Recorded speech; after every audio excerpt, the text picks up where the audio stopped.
Hello, my name is Caroline Robert, and I am a professor of dermatology at Gustave Roussy in Villejuif in France.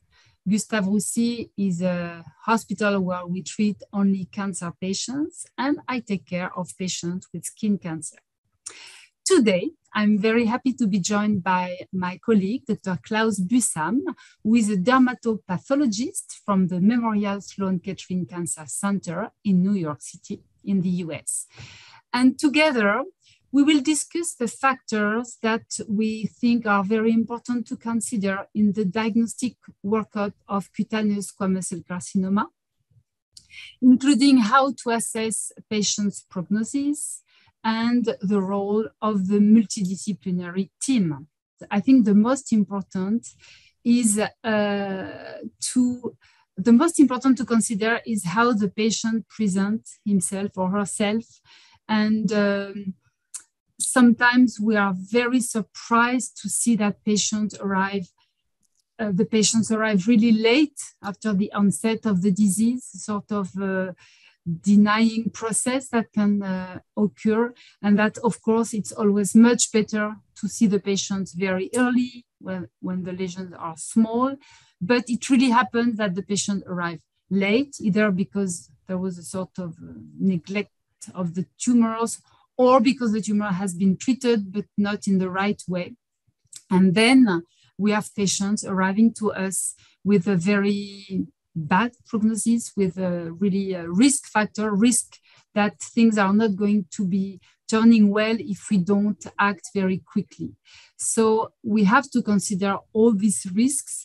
And maybe with Klaus, we would like to tell you, first of all, how to make sure that we are facing the right diagnosis. First of all, we should never consider any treatment if we don't have a pathology report, because sometimes patients are addressed and they don't have a biopsy. So first, we need to have a good biopsy.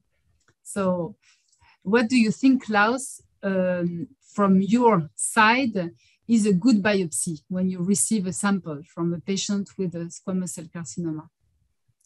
Well, thanks for inviting me to join this conversation. And as you say, the clinician, dermatologist plays a key role by suspecting squamous cell carcinoma, which is often a good suspicion and correct suspicion, but it needs to be confirmed by microscopic examination of tissue taken from a lesion suspected to be squamous cell carcinoma.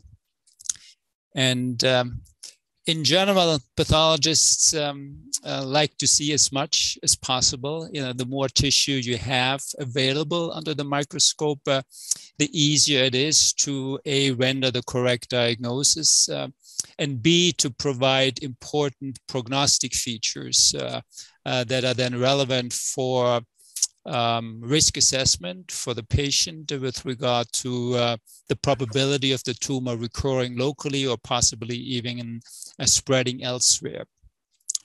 Now, in a clinical setting, as you know, the desire for more tissue, needs to be balanced with minimizing harm. Since you're not sure whether or not a lesion is cancer, you don't want to create a large wound if there's a chance that it may not be cancer. So for small superficial lesions, an appropriate biopsy is usually a shave biopsy.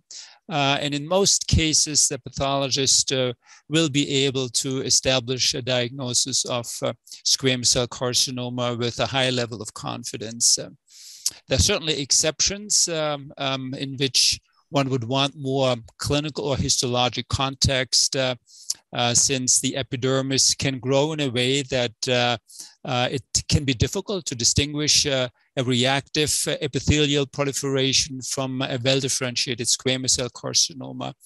And those chances for confusion are less likely if there is more context. If you find on a larger piece of tissue an associated inflammation, a deep fungal infection, for example, or an adjacent lichenoid reaction for lichen planus, hypertrophic lichen planus. So the more tissue one has, the more contextual information is available for the pathologist, the higher the confidence in rendering a precise diagnosis.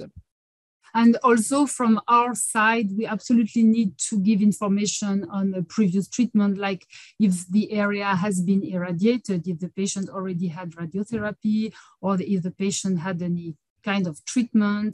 And also we have to be careful not to biopsy in an area that seems to be necrotic or with a big crust. So of course we have to really collaborate to have the most accurate evaluation of what we are facing.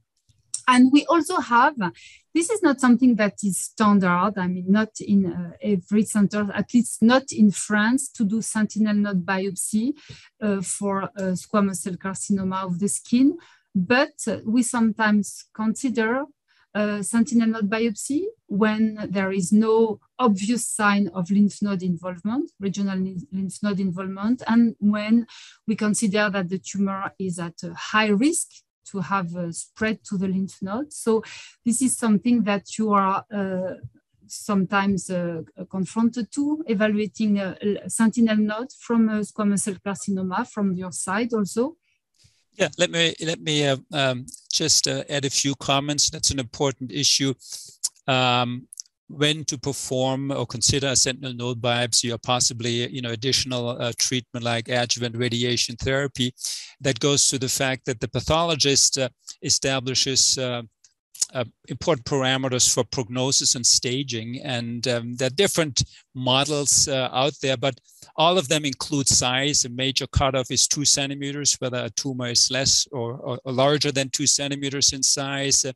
Then other risk factors that the pathologist needs to report is depth of invasion, whether a tumor is very superficial or extends deeper than the subcutaneous, possibly eroding or invading bone, how well differentiated or poorly differentiated the tumor is, whether or not there's perineural invasion, and to some extent also tumor type. There's some carcinomas, keratoacanthoma, squamous cell carcinoma, verrucous carcinoma, does almost never metastasize. Now, if you have, it's generally considered to appropriate to do a sentinel node biopsy if the risk for nodal involvement is 10% or higher, and for that estimate,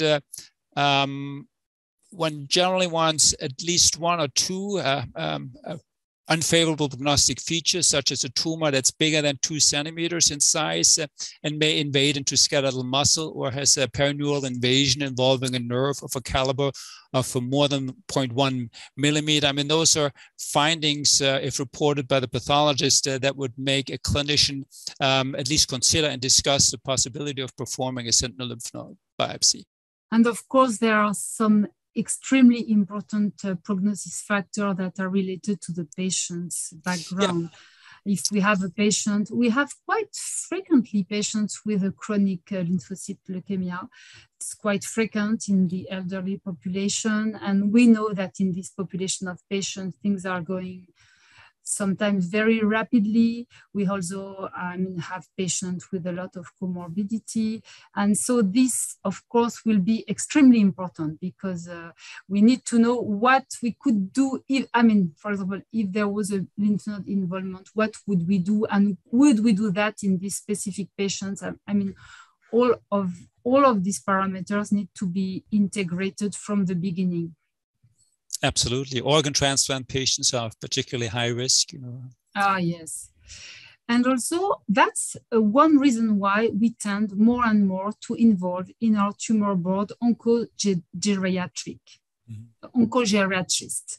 They're really, this specialty begins to be more and more important because, population is getting older and older. We live longer, which is a good thing, but we also are confronted with diseases that touch elderly people. And we are very happy to collaborate with our oncogeriatrists, and they really help us a lot to define from the beginning how to manage our patient with advanced squamous cell carcinoma of the skin. We talked about the background of the patient's comorbidity. We talked about the parameters at the pathology level, but we also have some severity risk factor in terms of the area that is involved. There are some areas that we really don't like what we call the fusion of the embryonary flaps, like close to the nose or the canthus, because we know that we very rapidly can have tumors that progress really towards the interior of the face, and that is not really seen from the external eye examination. So we also have sort of area risk assessment depending of where the tumor is located. And, you know, very often due to the UV predisposition of these tumors, well, we have tumors that are very often on this bad location in the face. So this is also something that we have to take into consideration. In terms of the imaging workup, I mean, I think each time you have a tumor, a squamous cell carcinoma, that really will need maybe a systemic treatment or radiotherapy, we need a good imaging. Yeah. I mean, you cannot do without. First, sometimes you are surprised because you see inside something that you could not have imagined from the examination outside of the body. And second, sometimes, I mean, very often it helps you to have a more objective evaluation of your response. So it's absolutely necessary to have, so depending of where the tumor is located, CT scan, MRI, but this is, I think, very important. And plus, if you have a tumor with a high risk of extension, it's also very important to do a lung CT scan, a thorax CT scan, because, I mean, in addition to the regional lymph node, you also can have lung metastasis. Well, thank you very much, Klaus. It was very nice talking to you. And I also thank the audience for watching. And we'd like to tell you that you can find more about the multidisciplinary management of our patients with cutaneous squamous cell carcinoma in the other short videos of this activity.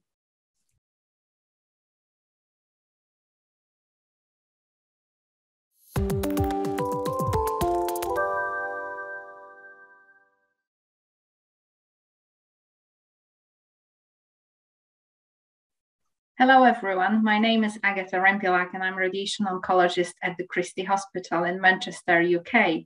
I'm joined today by Professor Francesca Bussu, a head and neck surgeon at University di Sassari in Italy. In this section, we will discuss how to assess patients' eligibility for surgery and radiotherapy in skin squamous cell cancer, as well as the role of adjuvant and neoadjuvant radiotherapy in these patients. We will start by discussing a patient case, and we would like to illustrate the factors to consider in making these clinical decisions. Professor Bussu, would you kindly introduce the case, please? Thank you, Agatha. Patient is not young anymore, is 83-year-old with Alzheimer's disease, and that's an important factor when we discuss later about our decision, with some comorbidities. He had a history of skin cancers. He had previously a basal cell carcinoma, but then in 2018, he was treated by dermatologists for a small PT1 squamous cell carcinoma of the left temporal skin area. After a few months, the patients come back with a mass in the left parotid, homolateral to the primary lesion. We performed a fine needle of the parotid mass, and the report was diagnostic for metastasis from the squamous cell carcinoma. We asked for a contrast-enhanced CT scan, which confirmed what we already saw at the ultrasound examination, which is neck and parotid nodes, and some of them were clearly metastatic. Thank you very much. So with our audience, we would like to discuss now what are possible treatments for this patient. And as it is squamous cell cancer and unfortunately already metastatic disease to lymph nodes, there are a few treatment options available for these patients, and we all appreciate that surgery remains a mainstay treatment for squamous cell cancer. And I wanted to ask you, Professor Busu, what are your factors? When do you consider eligibility for surgery, and would you consider surgery in this particular patient, please? First, the case of this patient is a small lesion in the skin of the temporal area, which could be easily resected with no need of complex reconstructions. So primary closure, easy deal. Of course, you don't even need a surgeon. Dermatologists can do it very well most times. So in this case, small tumor, only with only primary lesion, no clear nodes, easy to reconstruct. Surgery remains, I think, the first option. But I think we surgeons, we definitely need the help of radiation oncologists, and in particular brachytherapists, when the situation becomes more complex. So when we think about what's the role of radiation generally in patients who have had surgery for their squamous cell cancer, the biggest question is, and that would be exactly for every patient we are treating, regardless of location of their skin cancer, whether patients are able to tolerate radiotherapy. Radiotherapy is not done in one visit. It's usually delivered over 2, sometimes 4, or even 6 weeks of daily radiotherapy. So it is a lot we are asking our patients to attend daily. The other thing is whether patients have had previous radiotherapy in a currently planned radiotherapy area. We tend to avoid any possible overlap in order to reduce late toxicity, radiation-related skin toxicity specifically, but also in bones. The other question is how old are our patients? Even with our very advanced modern techniques, there is still a small but not negligible risk of developing another skin malignancy as a result of current radiotherapy in about 20-25 years. The risk is very small, but for people at their 40s or 50s, it's still a vital risk that we need to consider with them. There are also patients who may have some skin or other genetic disorders preventing them actually from having radiotherapy. And one of the most common contraindication for skin radiotherapy is Gorlin syndrome, where actually there is a risk that radiotherapy can cause additional skin cancers. So we try to avoid radiotherapy in those patients. And like in these patients diagnosed with Alzheimer's disease, whether the patient will be able to lie down still for 5-10 minute treatment, and will they be able to actually repeat this treatment daily. It's extremely important in radiotherapy that we have some form of patient cooperation, because if they are not able to lie down still, we are risking that they may move, and then we will be treating different area that originally planned. Radiotherapy is also a very good alternative when we are concerned about cosmetic or functional outcome in patients, especially in those with cancers located over their face. I would like to move on into this case further for Professor Busu to explain to us what treatment this particular patient received. So in this case, we perform a left parotidectomy, sparing the facial nerve, so that the patient can smile normally after the surgery, and an homolateral neck dissection, resecting the main echelon of metastasis in the neck. In this case, we were particularly lucky because we couldn't do the adjuvant treatment as according to guidelines. because of the Alzheimer's disease, but luckily this patient had no recurrences in the parotid nor in the neck. The patient is still alive and well, even if with an advanced stage cutaneous squamous cell carcinoma. Thank you very much. We have to stress, of course, that all guidelines or recommendations we are following are unfortunately not based on large randomized clinical trials. In many situations in skin cancer, we transpose information we have from head and neck, mucosal SCC, and as such, indications for postoperative radiotherapy in patients with nodal metastatic disease would involve multiple metastatic involvement in their lymph nodes, but also extracapsular extension, and also even single but large, around 6 centimeter, 4-6 centimeter node packed with metastatic disease. Unfortunately, not in all patients we are able to provide postoperative radiotherapy, and this is about patients' cooperation. For patients who are cooperating, I think, as you said, it would be definitely worth having MDT discussion with the patient and their family regarding postoperative treatment.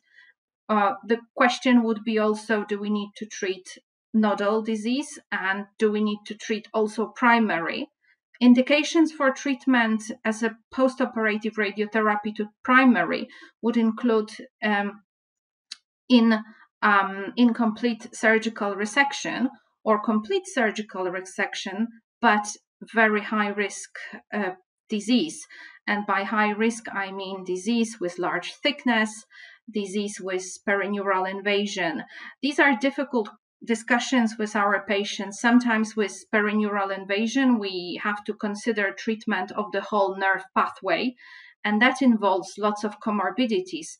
Again, important input we receive from our geriatricians and geriatric oncologists, who are able to guide us and assess patients prior to radiotherapy and advise whether, in their opinion, patients would be able to go ahead with postoperative radiotherapy. Definitely, I agree that this patient would need to be discussed within MDT. With all people involved in this meeting, and we need to stress that it's not only discussion between surgeon and radiation oncologist, but also with our dermatopathologist, with our dermatology colleagues, but also allied health professionals such as speech therapists, dietitians, nurses. All these people have got really extremely important input in MDT. If the patient was not eligible for surgery, I think we would be really in a difficult situation, because we're not able to deliver radical radiotherapy to this patient because of his non-compliance.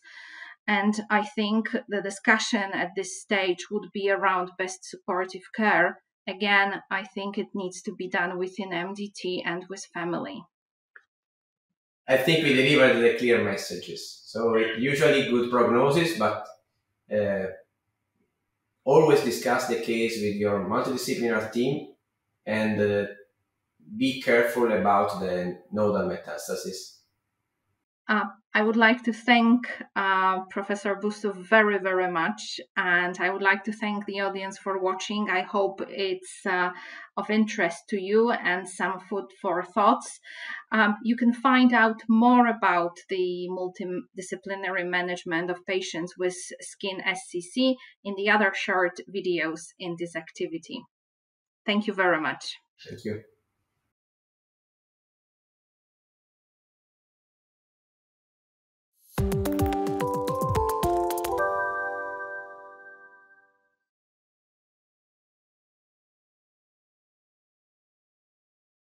Hello, my name is Dr. Joël Claveau, dermato-oncologist at Laval University in Quebec City. I'm joined today by my colleague, Dr. Caroline Robert, professor of dermatology at Gustave Roussy in Villejuif, Paris, France. In this section, we will discuss how systemic therapies for locally advanced and metastatic inoperable squamous cell carcinoma are used in our clinical practice. We will also address the impact of existing and emerging therapies on patients' quality of life. We will start by discussing a patient case to illustrate how different treatment options are considered in the clinic. Professor Robert, would you kindly introduce the case? Thank you, Joel. So this patient was 88-year-old. He came to see us. And the biopsy showed an invasive, aggressive squamous cell carcinoma with perineural invasion. So it was really something quite serious at the pathology report, and obviously clinically it was very large, as you see. When we examined the patient, he had a systolic murmur and we found a tight aortic stenosis. When we palpated the lymph node area, regional lymph node, in fact, quite surprisingly, he had small lymph node that did not seem to be invaded by the cancer. He had a cardiac evaluation that found that confirmed the tight aortic stenosis. The ejection fraction of the left ventricle was 55%, and it was decided that the patient could have transcatheter aortic valve implantation after he was treated for his skin cancer. So we did not find that the lymph node were from cancerous origin, and the CT scan did not find any distant metastasis.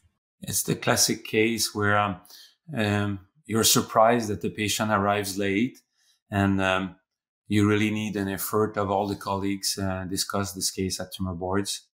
So, of course, we have everybody around the table on this case, the surgeons, the radiation oncologist, the oncologist, dermatologist. And quite rapidly, it was decided that surgery was not going to be the best option for this patient. It was very large. And now we know that we have some systemic therapy that we would like to try, at least first. But of course, we discussed the case with all of our colleagues.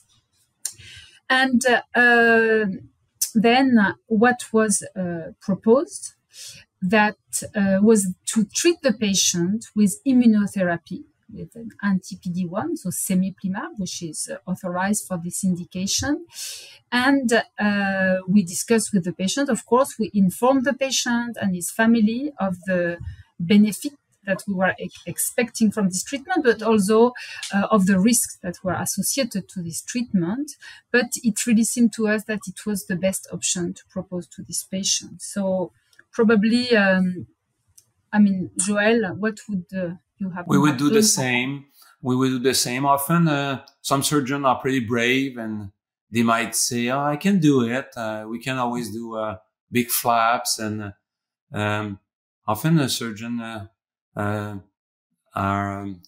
a lot of expertise and great techniques, but in a case like that, especially in a bad surgical candidates, as you explained with this aortic stenosis, I really think the option of systemic treatment is the best.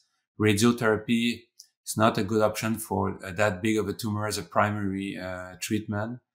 And in the past, with chemotherapy and EGFR inhibitors, we had disappointing result. May respond briefly, but I think recent advances in the use of immunotherapy has changed the approach of those cases. Now, I think it's very important what you say, that it's not doable surgically, and we have very good surgeons. But the thing is, we changed our indications progressively with the arrival of drugs that have a better benefits risk ratio. So our surgeons, they learn with us and they say, okay, I could do that, but I think it's better if you try your drug first. So that's what we proposed to the patient. So of course, he had to be very well informed of the risk. And so we decided to begin the treatment. So he received one infusion of semiplimab. Only 48 hours after the first infusion, the patient had an elevation of the troponin. And we had a very rapid cardiac checkup that found that the ejection fraction had decreased at 44%. And of course, what were we afraid of was myocarditis, because we know that it can happen. It seemed to be very fast, but nevertheless, this was our first our first thought. The patient was very rapidly sent to intensive cardiology unit, where it was found that he had, at the coronarography, bitruncular lesions. He had a stent put in place very rapidly. MRI of the myocardium did not find any sign of myocarditis, and it was decided that it was too dangerous to perform a myocardial biopsy. And the patient, he did well from the cardiologic point of view. Now, what we have learned with the anti-PD-1 in the melanoma field and now in the field of skin carcinoma, skin squamous cell carcinoma, is that before resuming treatment, first, if you can, look at what you have in terms of response to the treatment, because there is no reason to resume a treatment if you have a good efficacy. In fact, these patients, he needed to have time to go over his cardiac problems. And then at 2 months, the response was spectacular after only one infusion. So it's not always like that. We know that the response rate of cemiplimab is around 50% of the patient, which is already quite, very good as compared to what we had before. But this case is very spectacular. And you see at 10 months, there is almost nothing left after one infusion. So in this case, and it happens in several patients, we don't need to resume the treatment, to go back to the treatment if the response is good. So this is something that we have learned with the immune checkpoint blockade, that we can have some very good response even without doing a long-term treatment. In fact, we don't exactly know how long we need to treat the patient. This is a very important question.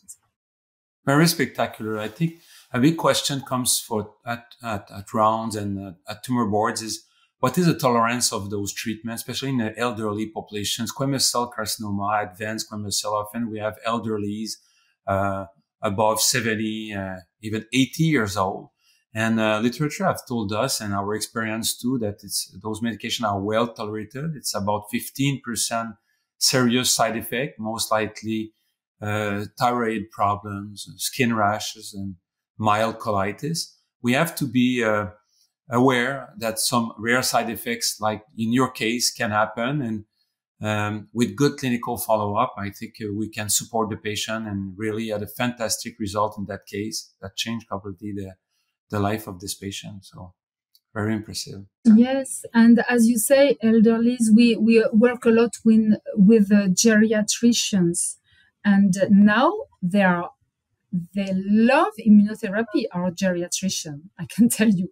Each time we discuss a patient and they say, most of the time they give their okay for the patient to receive immunotherapy, because they were used to see patients with chemotherapy with a very rapid degradation of the general health status. So it's very rare that they tell us this patient cannot stand immunotherapy. This is a good point. What is the option when the patient cannot tolerate immunotherapy? I would say that first, talk about the contraindication. We've seen patients with rheumatoid arthritis, and we think they will not be able to receive, and we can manage the arthritis. We just started a patient recently on Crohn's disease that is tolerating well. So there is contraindication. Again, being aware, work with colleagues, talk with the patient. Yes, sometimes really it is not possible, but most of the time I would think immunotherapy is possible. And often, as you said, chemotherapy is not a better option because often it has a lot of toxicity, especially at this age, renal side effects. So I think Yes, I think, I mean, the patient that really for whom we really hesitate and sometimes we just can't is organ transplant because, I mean, we're so afraid that the patient lose their transplant. So when in the kidney, sometimes it happens that we can do it, but when patients have a cardiac transplant or a liver transplant, it's out of the questions, of course. But it's true that we are not comfortable when we have to go to chemotherapy and even EGFR blockade. I mean, it's not a standard treatment, but it's not authorized in Europe, but we use it sometimes and it can help. But as you said, it's usually not long-term benefit. If it works and the tolerance is not excellent, I mean, on the skin, it's difficult. So what do you see coming up after immunotherapy to help for those 50% not responding? Do you see any other possibilities? Any other? Right now, we are doing clinical trials where we combine with an oncolytic virus that we inject in the tumor plus anti-PD-1. So we'll see if it is better than anti-PD-1 single agent. We have to evaluate new drugs. I don't see something really obviously coming in the landscape. So maybe ipilimumab as a combination, but then we will be confronted to a toxicity issue in this population of patients. So right now, we really hope that the patients are going to respond to immunotherapy, honestly. I think the most promising option will be to use it in a neoadjuvant setting. Your case was obvious, not inoperable, but sometimes it's borderline tumor. The surgeon might be skeptical about the efficacy of immunotherapy if they haven't seen a great case of some cases like that. But at least shrink the tumor for a couple of months and have an easier surgery. For me, it's really a great option for the future. Right now, I think it's so exciting with these new drugs that we really change the way we treat our patient, and this is really for the best. So this is such an exciting period that we are living through, I think. One of the most spectacular cases we had in Quebec City was just at the beginning of the use of cemiplimab, where we actually treated the patient with radiotherapy because we didn't have access. And then we started cemiplimab, and it was a fantastic result. So maybe in the future, a combination of both radiotherapy plus cemiplimab is studied right now, and also will be another option. Sequential use, etc. So I would really like to thank you, Caroline, for this discussion on advanced cutaneous squamous cell. Thanks for the audience for watching.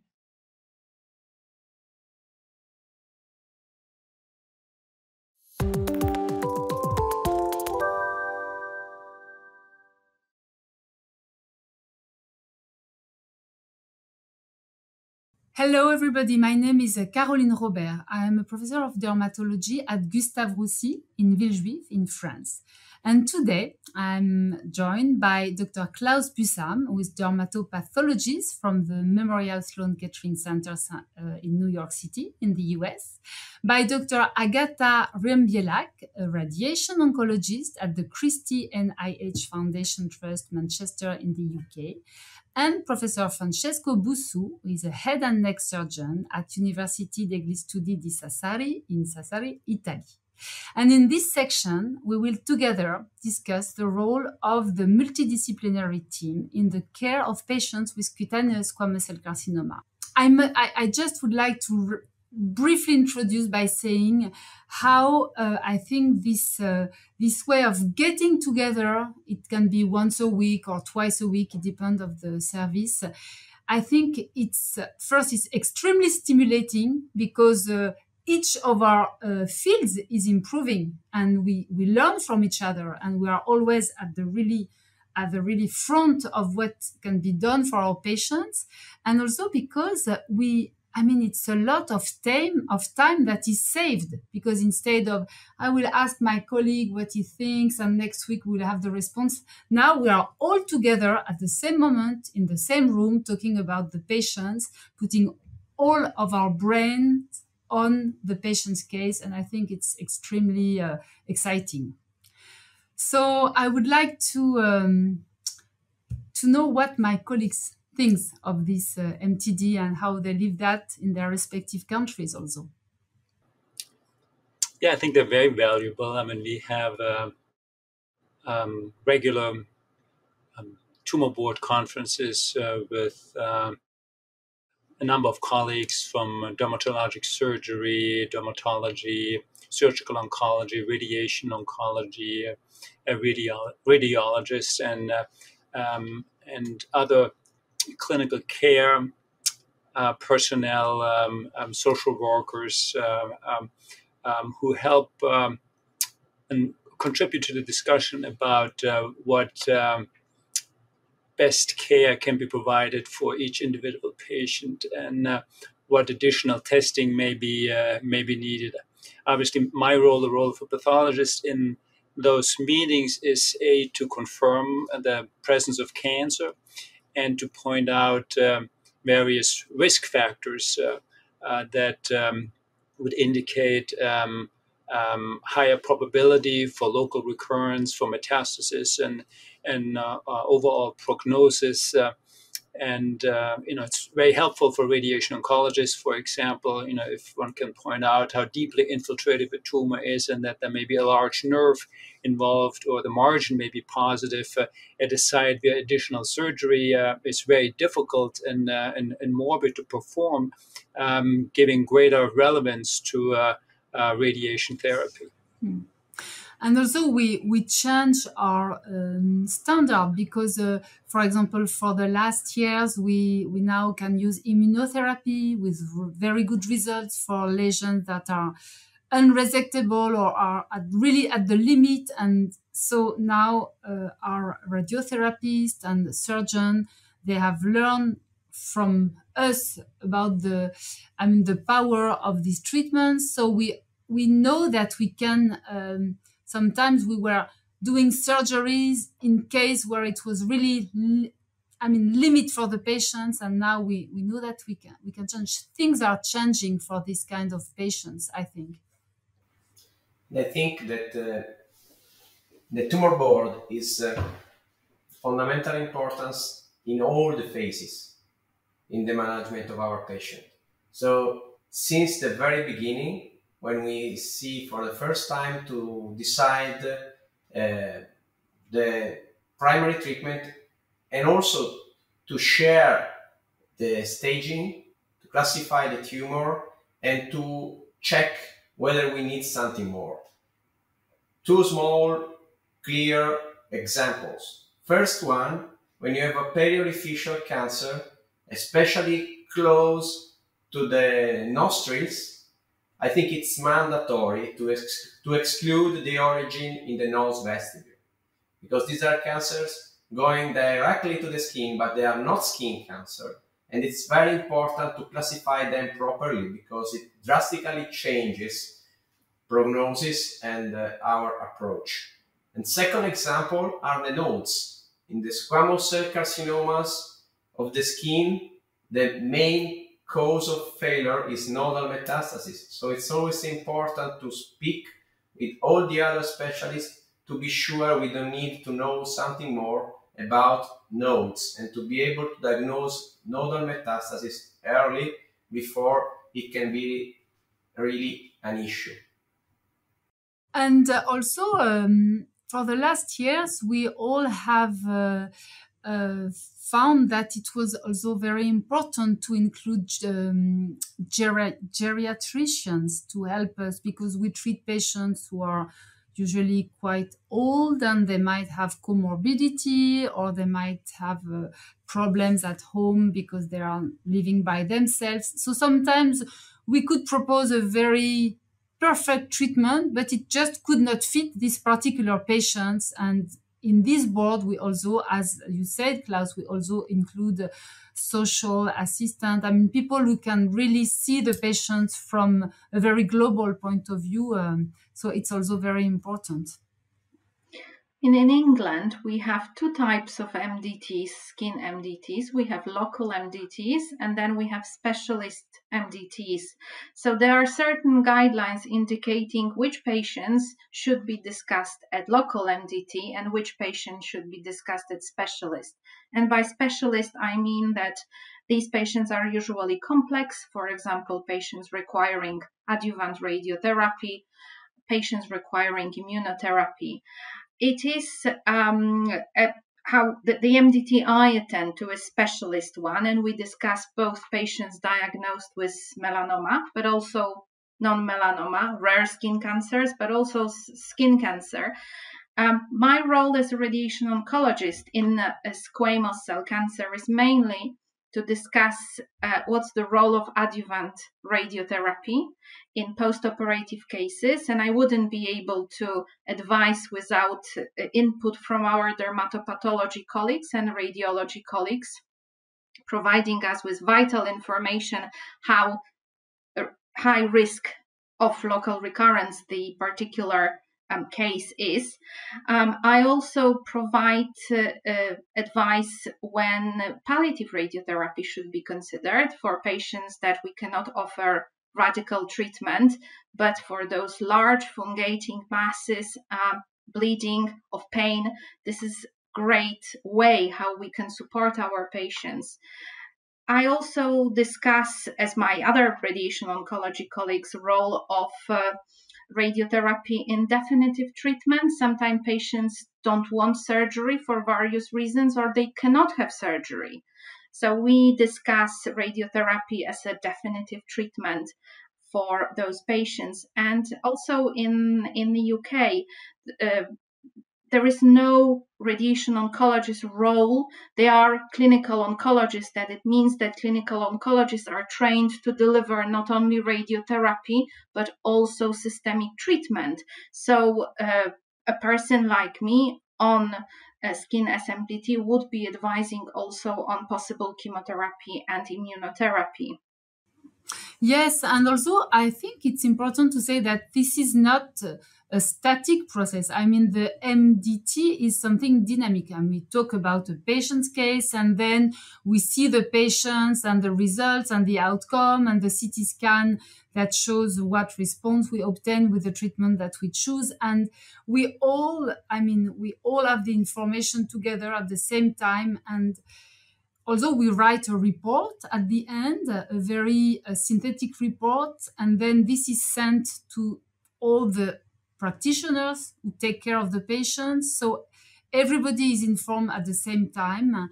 And it's also very important, I think, for the general practitioner, because it's a way from them to keep really well informed of what happens to their patients.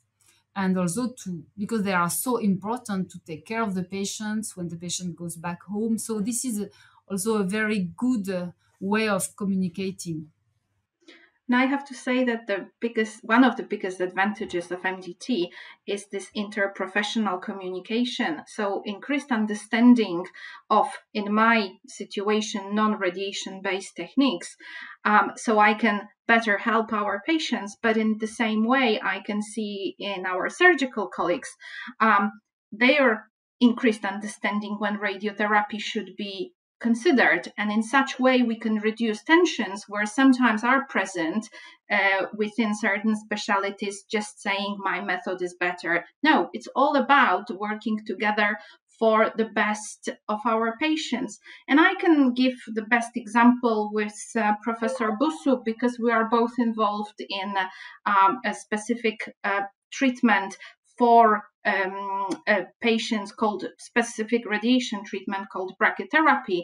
And actually, Professor Busu can provide his advice which patients would benefit from brachytherapy, and he can even deliver certain aspects of treatment. I'm not saying that I would be able to operate, but I think it's important that there is this mutual understanding of what we are able and we are not able to deliver. And that's the same with our dermatology, dermatopathology colleagues, with our radiology colleagues. So this is about great way of interdisciplinary communication, which is such a crucial thing in our patient's journey.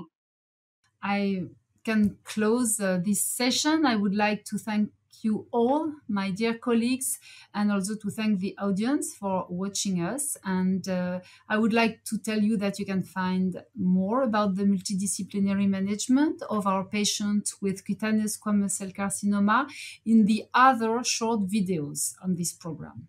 Thank you very much. Thank you. Thank you very much.